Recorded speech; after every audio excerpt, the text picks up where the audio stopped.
وقال الله تبارك وتعالى في المقام آخر: محمد رسول الله والذين معه صدق الله مولانا العظيم. إن الله وملائكته يصلون على النبي يا أيها الذين آمنوا صلوا عليه وسلموا تسليما. اللهم صل على سيدنا ومولانا محمد وعلى آل سيدنا ومولانا محمد وبارك وسلم وصل عليه. والصلاة والسلام عليك يا سيدي يا رسول الله وعلى آلك وأصحابك يا سيدي يا حبيب الله. الصلاة والسلام عليك يا سيدي يا رحمة للعالمين وعلى آلك وأصحابك يا سيدي يا جد الحسن والحسين. مولاي صل وسلم دائما أبدا على حبيبك خير الخلق كلهم محمد سید الکونین والثقلین والفریقین من عرب ومن عجم هو الحبیب الذی ترجى شفاعته لكل حول من الأحوال المستحيل. بلغ العلا بكماله كشف الدجى بجماله حسنت جميع خصاله. صلوا عليه وآله وصحبه وبارك وسلم. رب زدني علما رب زدني علما رب زدني علما رب اشرح لي صدري ويسر لي أمري واحلل عقدة من لساني يفقهوا قولي. نہایت ہی قابل سطح احترام ذی احتشام علماء کرام، ثنا خانان مصطفیٰ، نقیب محفل اور المدینہ و مدنی ویلفیئر کمیٹی کا الوال، جن کے کاوشوں سے آج کی میلاد مصطفیٰ کانفرنس جاری ساری ہے، میں تمام احباب کو آج کے اس پروگرام پہ اور اس کے انتظامات پہ مبارکباد پیش کرتا ہوں، اور اللہ رب العزت کے حضور دعا گو ہوں کہ رب کائنات اپنے پیارے حبیب کے صدقے اس مجلس کو، اس محفل کو سجانے والوں کے گھروں کو آباد رکھے۔ حاضر محترم، میں نے آپ کے سامنے قرآن مجید فرقان حمید کے دو مختلف مقامات سے دو آیات مقدسہ تلاوت کرنے کا شرف حاصل کیا، جس میں اللہ رب العزت نے ارشاد فرمایا وَرَفَعْنَا لَكَ ذِكْرَكَ، اے پیارے مصطفیٰ، ہم نے آپ کے ذکر کو آپ کی خاطر بلند فرما دیا۔ آپ کے ذکر کو آپ کی خاطر بلند کر دیا۔ اب معنی یہاں بھی پورا ہو سکتا تھا وَرَفَعْنَا ذِكْرَكَ، حبیب ہم نے آپ کے ذکر کو بلند کر دیا، تو بات تو مکمل تھی، مگر اللہ رب العزت نے یوں نہیں فرمایا، بلکہ کیا فرمایا وَرَفَعْنَا لَكَ ذِكْرَكَ، اے مصطفیٰ پیارے، ہم نے آپ کے ذکر کو آپ کی خاطر بلند کر دیا۔ اب قبل اس کے میں اس کی تفسیر کی طرف آؤں، تشریح کی طرف آؤں، علماء کرام تشریف فرمائے، میں چاہتا ہوں کہ ایک علمی نقطہ آپ کی گوشت گزار یاد رکھیں۔ قرآن کریم کی تفسیر کے 4 مراتب ہیں۔ کتنے مرتبے ہیں؟ تھوڑی سی علمی بات، مگر انشاءاللہ کوشش کروں گا کہ آسانی سے سمجھ میں آئے۔ قرآن کی تفسیر کے مراتب کتنے ہیں؟ 4 مرتبے ہیں۔ سب سے بلند مرتبہ یہ ہے کہ اللہ رب العزت قرآن کی کسی آیت کو نازل فرمائے اور خود اس کی تفسیر بھی بیان فرمائے، یہ سب سے بلند مقام ہے۔ دوسرا مرتبہ یہ ہے قرآن کی تفسیر کا، آقا علیہ الصلوۃ والسلام کسی آیت مقدسہ کی تفسیر فرما، یعنی قرآن کی کوئی آیت اتری اور اس کا معنی اور مفہوم صحابہ اکرام کی سمجھ میں نہیں آ رہا تھا، صحابہ نے پوچھ لیا یا حضور نے خود جانا کہ یہ بات ہو سکتا ہے ان کی سمجھ میں نہ آئے، تو میرے آقا اس کا معنی بیان کر دیں، یہ تفسیر کا دوسرا مرتبہ ہے۔ اسے کہتے ہیں تفسیر القرآن بالحدیث، کہ قرآن کی تفسیر حدیث کے ذریعے سے، اور جو پہلا درجہ ہے اس کو کہتے ہیں تفسیر القرآن بالقرآن، یعنی قرآن کی تفسیر قرآن کے ذریعے، یا قرآن کی تفسیر حدیث قدسی کے ذریعے سے، یعنی پہلا جو درجہ ہے اس کے مزید آگے دو مراتب ہیں۔ ایک مرتبہ یہ ہے کہ قرآن کی کوئی آیت آئے اور دوسری آیت اس کی تفسیر میں نازل ہو جائے، اور دوسرا مرتبہ یہ ہے کہ قرآن کی آیت نازل نہ ہو بلکہ رب کائنات حدیث قدسی میں اس کو بیان فرما دے۔ یہ درجہ ایک ہی رہے گا، مگر پہلے درجے کے مزید آگے دو درجے بن گئے۔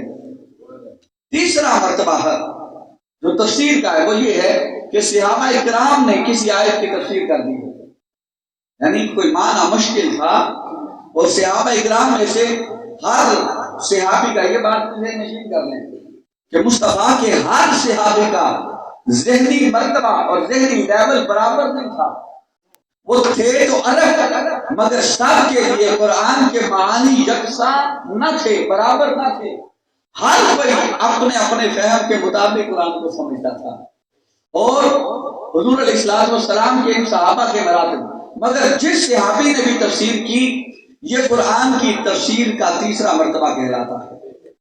کون سا مرتبہ ہے؟ تیسرا مرتبہ۔ اور پھر اس کے بعد چوتھا مرتبہ آتا ہے تفسیر کا، کہ نہ اللہ رب العزت نے بیان فرمایا، نہ حضور تاجدار انبیاء صلی اللہ علیہ وآلہ وسلم نے تفسیر کی ہو، نہ صحابہ اکرام میں سے کسی نے کی ہو، بلکہ بعد میں آنے والے تابعین، اتباع تابعین، یا آج 1400 سال گزر جانے کے بعد جو مفسرین کر رہے ہیں، یہ ساری کی ساری تفاسیر یہ تفسیر کے چوتھے مرتبے میں آتی ہیں۔ کس مرتبے میں آتی ہیں؟ چوتھے مرتبے میں۔ اور جو میں آپ کے سامنے تفسیر کرنے لگا ہوں وہ تفسیر کا سب سے بلند مرتبہ، کہ تفسیر جو اللہ رب العزت نے آیت نازل فرمائی اور آیت کے ساتھ خود ہی اس کا معنی بھی بیان کیا، خود معنی بیان کیا، یہ پہلے مرتبے کی تفسیر ہے۔ اب اس سے قبل کہ میں تفسیر کروں ایک اور نقطہ لے لیں کہ اللہ رب العزت اپنے حبیب سے فرما رہا ہے وَرَفَعْنَا لَكَ ذِكْرَكَ، پیارے مصطفیٰ ہم نے آپ کے ذکر کو آپ کی خاطر بلند کر دیا۔ اب یہاں پہ سوال پیدا ہوا کہ باری تعالیٰ اب رفعت ذکر مصطفیٰ کا معنی کیا ہے؟ کیوں کہ جب یہ آیت نازل ہو رہی ہے وَرَفَعْنَا لَكَ ذِكْرَكَ کہ حبیب ہم نے آپ کے ذکر کو بلند کر دیا، تو اس آیت کے نزول سے پہلے بھی مصطفیٰ سب سے بلند تھے، یعنی آیت کے نزول سے پہلے بھی میرے آقا سب سے بلند تھے نا، بھائی نبی ہیں، اللہ کے رسول ہیں، یہی تو وجہ ہے، رسول ہیں تو وہی آ رہی ہے نا، اگر رسول نہ ہوتے تو وہی نہ آتی۔ اور پھر رسول بھی کون سے؟ اللہ رب العزت نے مخلوقات کو پیدا کیا، ان تمام مخلوقات میں سب سے بلند اشرف المخلوقات انسان کو بنایا، پھر انسانوں کے اللہ رب العزت نے دو طبقات کیے، دو مدارج کیے، ان میں سے کافر اور دوسرے مسلمان، اور حضور کو ان میں سب سے بلند رکھا یعنی مسلمان رکھا۔ پھر مسلمانوں میں اللہ رب العزت نے ایسے بندوں کو چنا جو اس کے ولی تھے، جو اس کے مقربین تھے۔ پھر ولایت کا مرتبہ آتا ہے، اور پھر ولایت کے مرتبے کے بعد کوئی قطب بنا، کوئی ابدال بنا، کوئی غوث بنا، کوئی غوث اعظم بنا، اور یہ سارے مرتبے مل جائیں تو مل کر بھی ایک ادنا صحابی کے مرتبے کو نہیں پہنچ سکتے، اور جب سارے صحابہ مل جائیں تو ایک نبی کے مرتبے کو پا نہیں سکتے۔ اللہ رب العزت کے سارے انبیاء ایک طرف، میرے آقا کی رفعت اور میرے آقا کے ذکر کی بلندی ایک طرف، مصطفیٰ کو اللہ نے سب سے پہلے بلند ترین مخلوقات میں پیدا فرما کے اب فرمایا ورفعنا لک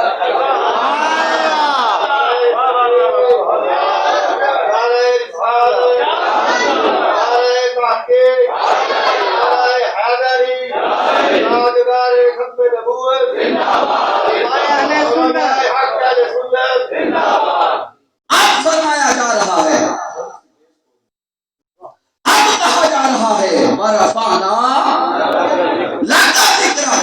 سوال پیدا ہوا باری تعالیٰ بلند تو پہلے ہی کر دیا تھا، اب اس بلندی کا معنی بھی سمجھا دیا، اب اس بلندی کا کیا معنی ہے؟ اللہ رب العزت نے جب یہ آیت نازل فرمائی تو ساتھ ہی خود حضرت جبرائیل امین کو بھی بھیج دیا، جبرائیل امین کو بھیجا۔ اب پوچھا یا رسول اللہ، اللہ پوچھتا ہے، یا رسول اللہ اللہ پوچھتا ہے اتدری کیف رفعت ذکرک، پیارے مصطفیٰ کیا آپ کو پتا ہے کہ ہم نے آپ کے ذکر کو کیسے بلند کیا ہے؟ اللہ پوچھتا ہے پیارے مصطفیٰ کیا جانتے ہیں کہ ہم نے آپ کے ذکر کو کیسے بلند کیا؟ میرے آقا نے فرمایا اللہ عالم، اللہ بہتر جانتا ہے، اللہ۔ اب یہاں پہ ایک اور سوال اٹھ سکتا ہے کہ حضور کو تو پتہ ہی نہیں تھا کہ ہم نے ذکر کو کتنا بلند کیا ہے۔ یہ سوال بھی خبر ہے، یہ مبنی پر حماقت ہے۔ حضور جانتے تھے، اللہ بھی جانتا تھا کہ میں نے مصطفیٰ کے ذکر کو کتنا بلند کیا، مگر حضور خود بتاتے تو کسی کے ذہن میں سوال اٹھ سکتا تھا کہ جو حضور نے خود فرمایا ہے اللہ نے چاہا کہ لوگوں کے منہ بند کر دوں اور میں بتا دوں کہ میں نے مصطفیٰ کے ذکر کو کیسے بلند کیا۔ میں چاہتا ہوں کہ لوگوں کے منہ بھی بند رہیں، لوگوں کی زبانیں بھی بند رہیں، کفار و مشرکین کی ساری خباثتیں ختم ہو جائیں اور یہ جان بھی نہیں کہ ہم نے مصطفیٰ کے ذکر کو کیسے بلند کیا۔ یہ فرما دیا۔ حضرت جبرائیل امین واپس تشریف لے، واپس بارگاہ الہی میں حاضر ہوئے اور عرض کیا باری تعالیٰ تیرا حبیب کہتا ہے کہ اللہ ہی بہتر جانتا ہے۔ تیرا حبیب کیا فرماتا ہے کہ اللہ ہی بہتر جانتا ہے۔ اللہ نے دوبارہ جبرائیل کو بھیجا اور کہا جبرائیل میرے مصطفیٰ سے کہہ دے، میرے حبیب سے کہہ دے، میرے پیارے سے کہہ دے، میرے ڈھولک سے کہہ دے، میرے ماہی سے کہہ دے، اے مصطفیٰ آپ کے ذکر کی بلندی کا معنی یہ ہے کیونکہ کائنات میں آپ کے درجے کا پہلے تو کوئی ہے ہی نہیں، مخلوقات میں سارے مقامات نیچے رہ گئے، ساری بلندیاں نیچے رہ گئی، ساری رفعتیں نیچے رہ گئی، اب فقط ایک مقام ہے، فقط ایک ذات ہے جو مصطفیٰ سے بلند ہے، اور وہ ذات فقط اللہ کی ذات ہے۔ اور وہ ذات کس کی ذات ہے؟ اللہ کی ذات ہے، اور مصطفیٰ اللہ ہو نہیں سکتے، مصطفیٰ اللہ ہو نہیں سکتے۔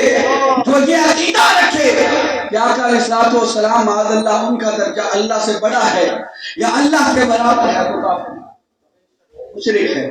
وہ کیا ہے؟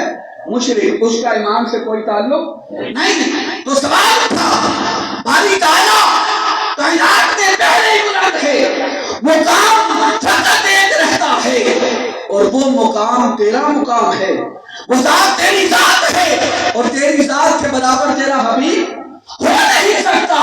تو اب رفعت ذکر کا معنی کیا ہے؟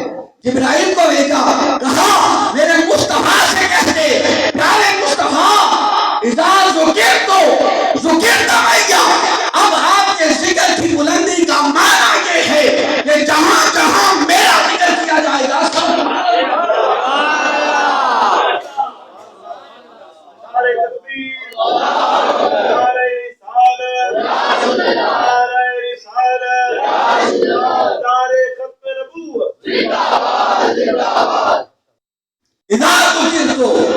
پیارے جہاں جہاں میرا ذکر ہوگا وہاں ساتھ تیرا ذکر ہوگا. نماز میں میرا ذکر ہے ساتھ تیرا ذکر ہوگا. اذان میں میرا ذکر ہے ساتھ تیرا ذکر ہوگا. پیارے مصطفیٰ تکبیر میں میرا ذکر ہے ساتھ تیرا ذکر ہوگا. کائنات کا جو شخص چاہتا ہے کہ اس کا اللہ اللہ کرنا قبول ہو جائے اس کا اللہ اللہ قبول ہونے کے لیے لازم ہے کہ وہ ساتھ محمد کیا کرے. ساتھ محمد کیا کرے. اسی لیے عاشقوں نے کہا محمد کریں گے گزر گئے. محمد کریں گے گزر گئے. احد کولو احمد میرے شیخ الاسلام فرمایا کرتے ہیں وہ یہ نہیں کہتے کہ احد نال احد گلندے گزر گئے. کہتے ہیں محمد کرندے گزر گئی. احد کولو احمد گلندے گزر گئی. حلیمہ دی ڈاچی دا کر کے تصور کھلے ڈاچیاں دے چویندے. ارے عاشقوں کا مقام یہ ہوتا ہے عقل دور کھڑی تماشا کرتی رہتی ہے وہ گندے راہ کو دیکھتی رہتی ہے مگر عاشق رومی بھاگتا ہے گند کی طرف. عقل ڈھونڈ رہی ہے کہ ڈاچی اس طرف گئی ہوگی اونٹنی نے اس طرف سوار کیا ہوگا. کیوں نشانی ہے کہ گند اڑ رہی ہے مگر عاشق انتظار نہیں کرتا بس یار کے پیچھے بھاگتا ہے. بھاگ کے پردہ اٹھا کے مصطفیٰ کا انکار کر لیتا ہے.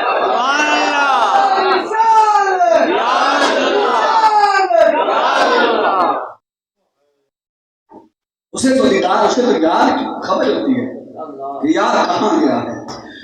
تو عاشق لوگ یہ بڑے عجیب ہوا کرتے ہیں.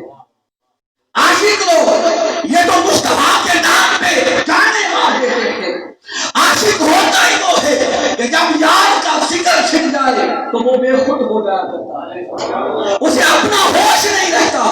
جب میرے آقا کا وصال ہوا میں آپ کو عجیب باتیں کی طرف لے کے جا رہا ہوں.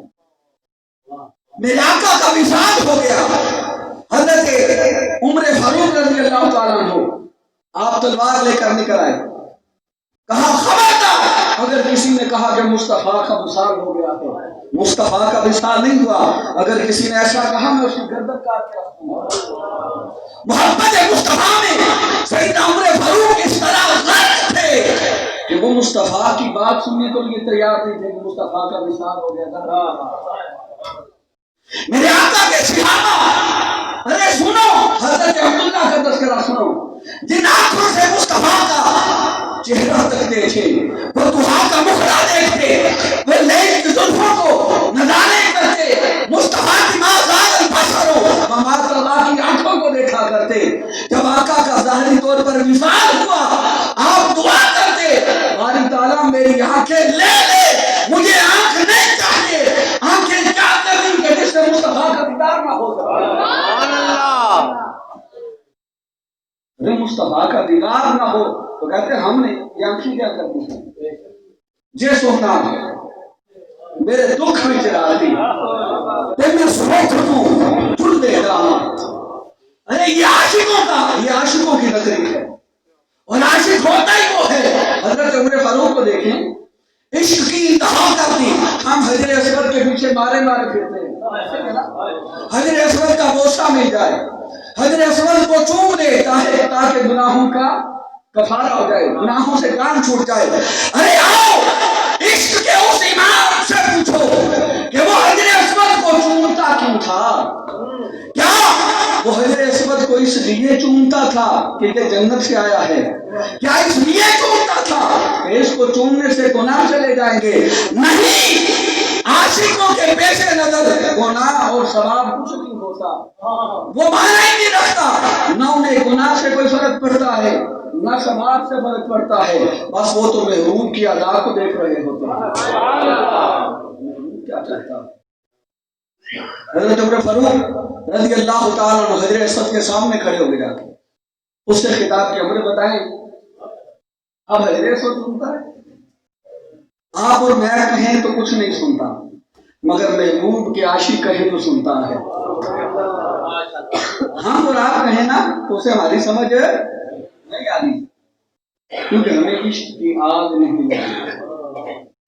جنہیں عشق کی آگ لگی ان سے پوچھیں، پھر ان کے ساتھ ہر دنیا کی ہر شے کلام کرتی ہے. وہ ہر شے میں محبوب کی ادا کو تلاش کرتے ہیں، وہ دیکھتے کسی اور طرف ہیں مگر دھیان ان کا مصطفیٰ کی طرف ہوتا ہے. حجر اسود کے سامنے کھڑے ہوئے جا کر کھڑے ہو کر پوچھا، کھڑے ہو کر اس سے مخاطب ہو کے کہا، یہ باتیں لوگ بتاتے ہی نہیں ہیں، یہ عشق کی وادی کی طرف لے کے نہیں جاتے. کیا یہ بخاری مسلم میں موجود نہیں ہے؟ بخاری مسلم کا تذکرہ کرنے والے اور اس کے اوپر چرچا کرنے والے اور غوغا کرنے والے، کیا انہوں نے بخاری کا یہ باب نہیں پڑھا ہے؟ کیا یہ چیپٹر نہیں پڑھا؟ مگر ایسی چیزوں کو بیان ہی نہیں کرتے. حضرت عمر فاروق حجر اسود کے سامنے کھڑے ہوئے، اس سے خطاب کیا، انی اعلم انک حجر لا تضر ولا تنفع واللہ ما قبلتک لولا رأیت النبی صلی اللہ علیہ وسلم یقبلک. کہا حجر اسود میں جانتا ہوں تو پتھر ہے، میں جانتا ہوں تو ایک پتھر ہے، نہ تو نفع دے سکتا ہے نہ نقصان پہنچا سکتا ہے. اور میں عمر تجھے اس لیے نہیں بوسا دے رہا کہ تو جنت سے آیا ہے اور تو جنت کا پتھر ہے اور تجھے چومنے سے گناہ جاتے رہتے ہیں، اور میں خدا کی قسم عمر تجھے اس لیے بوسا دے رہا ہے کہ عمر نے دیکھا مصطفیٰ تجھے بوسا دیا. نعرہ تکبیر، نعرہ رسالت، نعرہ حیدری، نعرہ تحقیق، تاجدار ختم نبوت، تاجدار ختم نبوت. فرمایا عمر اس لیے بوسا دیتا ہے کہ عمر نے اپنی آنکھوں سے دیکھا کہ مصطفیٰ تجھے بوسا دیا کرتے تھے. یہ عشق تھا ان کا، صحابہ کرام کا. حضور کے بغیر ہر شے انہیں سوجی سوجی لگا کرتی تھی، ان کا دل ہی نہیں لگتا تھا. کسی کو بھوک جب جاتی در مصطفیٰ پہ چلا جاتا، کسی کو پیاس لگتی در مصطفیٰ پہ چلا جاتا، کسی شہر کی حاجت ہوتی در مصطفیٰ پہ چلا جاتا، کوئی بیمار ہو جاتا یار کو تختہ شفا یاب ہو جاتا. میرے مصطفیٰ جب تک لیتے کسی کو حضور تکتے تھے، بیماروں کو شفا مل جایا کرتی تھی. حضور کو تک لیتے، بھوکوں کی بھوک ختم ہو جایا کرتی تھی. حضور کو تک لیتے، پیاسوں کی پیاس جاتی رہتی تھی. بس وہ کہتے تھے سب کچھ ہم سے لے لیا جائے، بس یار کی سنگت ہم سے نہ، یار کی سنگت کو چھوٹنا اپنے لیے کفر سمجھتے تھے. اب اسی طرف آ رہا ورفعنا لک ذکرک. کہا مصطفیٰ پتہ ہے آپ کے ذکر کو کیسے بلند کیا؟ پیارے مصطفیٰ اب جہاں جہاں میرا ذکر ہوگا ساتھ تمہارا ذکر ہوتا رہے گا، سبحان اللہ، ساتھ آپ کا ذکر ہوتا رہے گا. باری تعالیٰ ایک اور مقام پہ فرمایا لا اذکر الا بذکرک معی. فرمایا خبردار کوئی ذکر نہ کرے، کوئی ذکر نہ کرے جب تک میرے ذکر کے ساتھ میرے حبیب کا ذکر نہیں کرتا. ذکر اسی کا قابل قبول ہے. میں نے کہا کوئی ساری رات بیٹھ کر اللہ اللہ کرتا رہے، کوئی ساری رات بیٹھ کر ورد کرتا رہے، تسبیحات کرتا رہے، اللہ اللہ کا ذکر جمتا رہے، مگر ساتھ مصطفیٰ کا ذکر نہ کہے، اللہ کہتا میں اس کا ذکر قبول ہی نہیں کرتا. اٹھا کے لاؤ کرو، کہا خبردار کوئی ذکر نہ کرے، میرا ذکر نہ کیا جائے الا بذکرک معی، جب تک میرے ذکر کے ساتھ میرے مصطفیٰ. تو ذکر مصطفیٰ کی عظمت اور رفعت کا معنی یہ ہے کہ اب کائنات میں جہاں جہاں خدا کا ذکر ہوتا رہے گا وہاں وہاں ساتھ مصطفیٰ کا ذکر ہوتا رہے گا. ارے یہ ذکر ہی تو ہے جو سارے کا سارا اسلام جس کے گرد گھوم رہا ہے.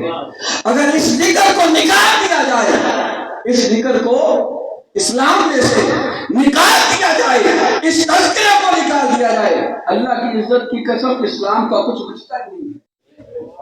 سارے کا سارا اسلام اللہ کے محروم بندوں کی اداؤں کو ادا کرنے کا نام ہے. سارا اسلام کیا ہے؟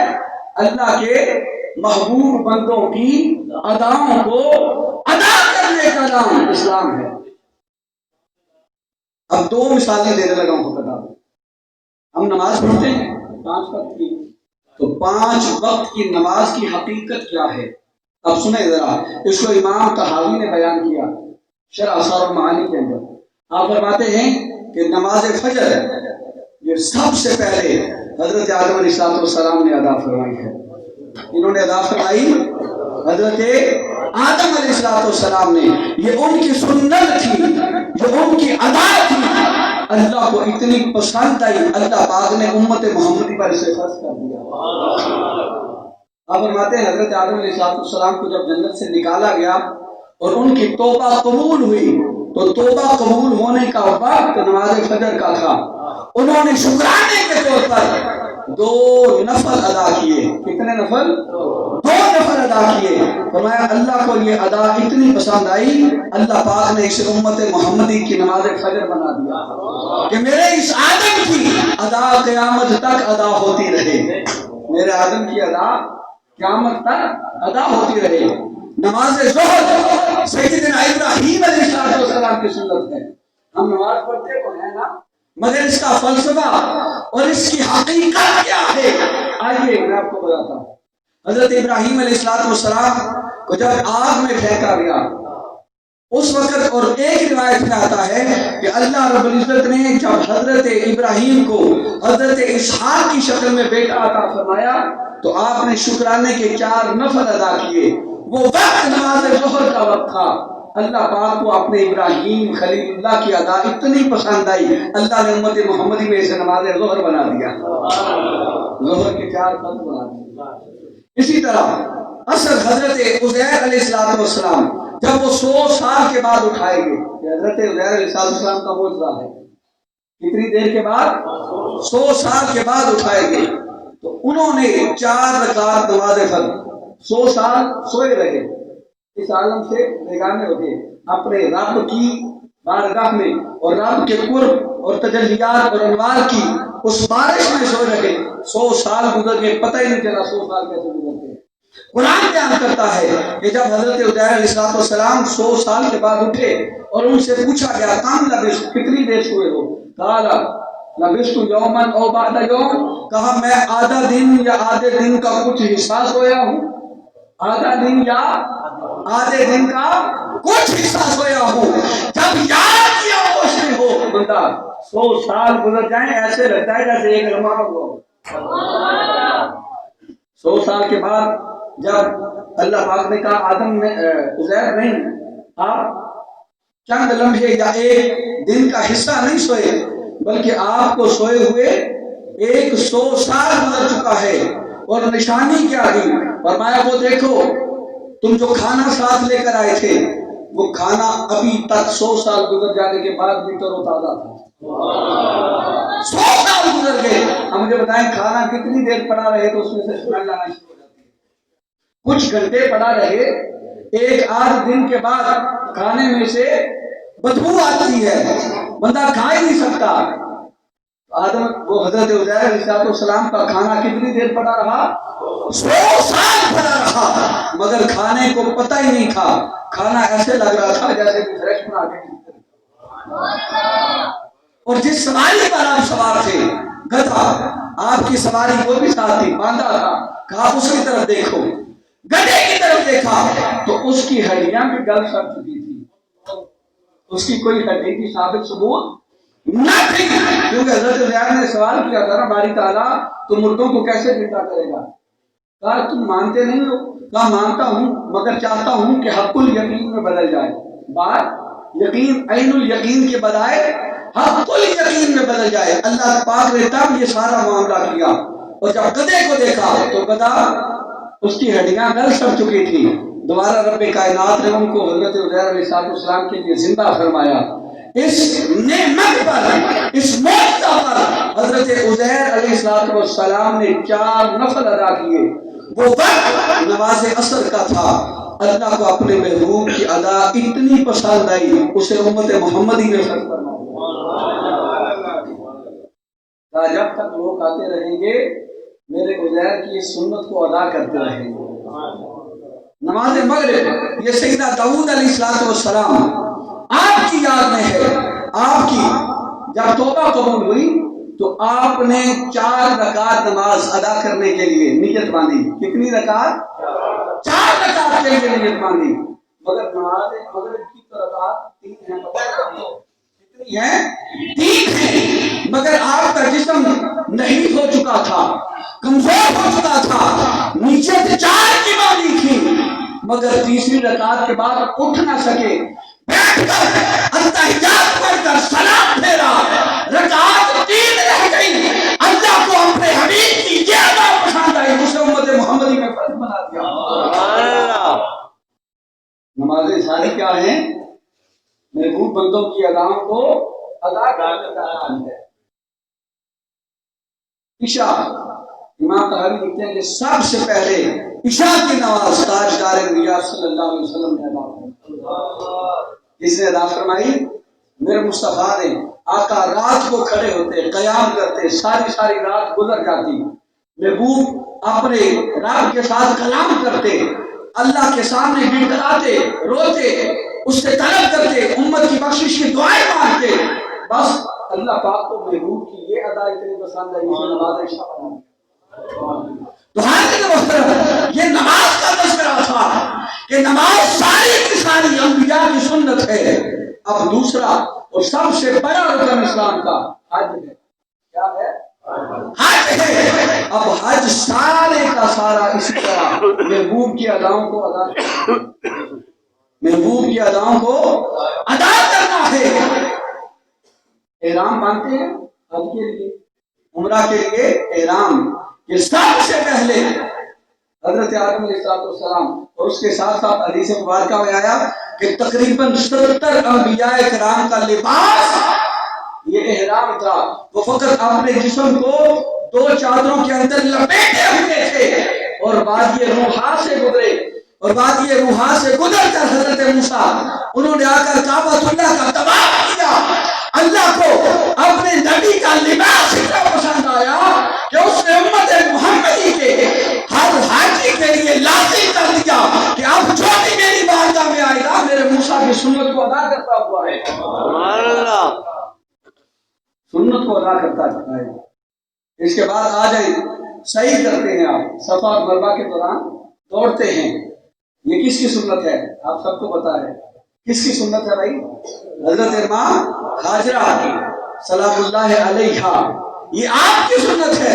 اچھا آپ کیوں بھاگی تھی؟ حضرت ہاجرہ پتہ نا آپ کو، حضرت اسماعیل علیہ السلام کا بچپن ہے، آپ کی چھوٹی عمر ہے، اور حضرت ابراہیم علیہ السلام حضرت ہاجرہ کو چھوڑ کر اور اسماعیل علیہ السلام کو چھوڑ کر مکہ میں آپ دوبارہ واپس چلے گئے اپنے شہر کی طرف، واپس چلے گئے. اب یہ وادی بے آب و گیا تھی، نہ پانی تھا، نہ خوراک تھی، نہ کوئی پھل تھا، کچھ نہیں تھا. حضرت ابراہیم علیہ السلام چند دنوں کا راشن پانی لے کر گئے تھے ساتھ. جب وہ پانی ختم ہو گیا اور حضرت اسماعیل کو پیاس لگی تو آپ نے رونا شروع کر دیا.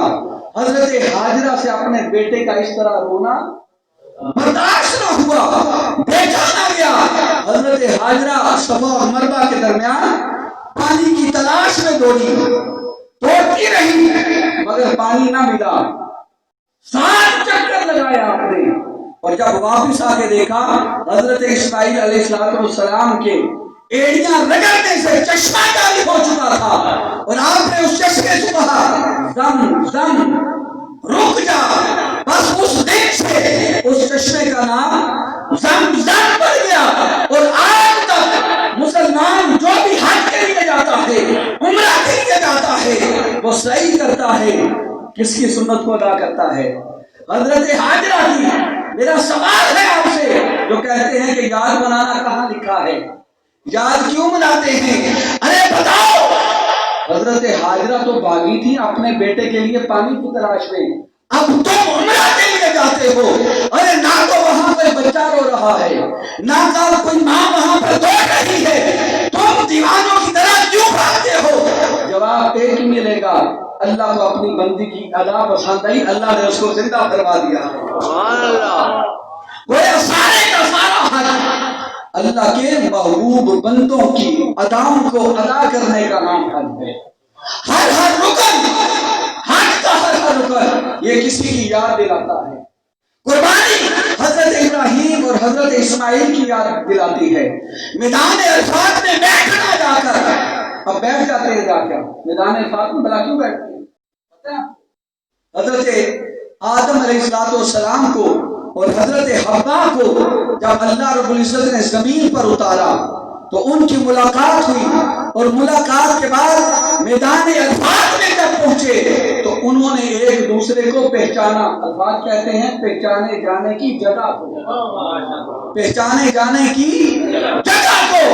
اب وہاں پہ حاجی جاتے ہیں، کچھ نہیں پڑے، جو حاجی حج کر کے آئے ہیں اور علماء کرام تشریف فرمائے ہیں، ان کو پتہ ہے کہ حج کا سب سے بڑا رکن اعظم وہ وقوف عرفات ہے، کہ وہاں پہ جا کے رکنا ہے۔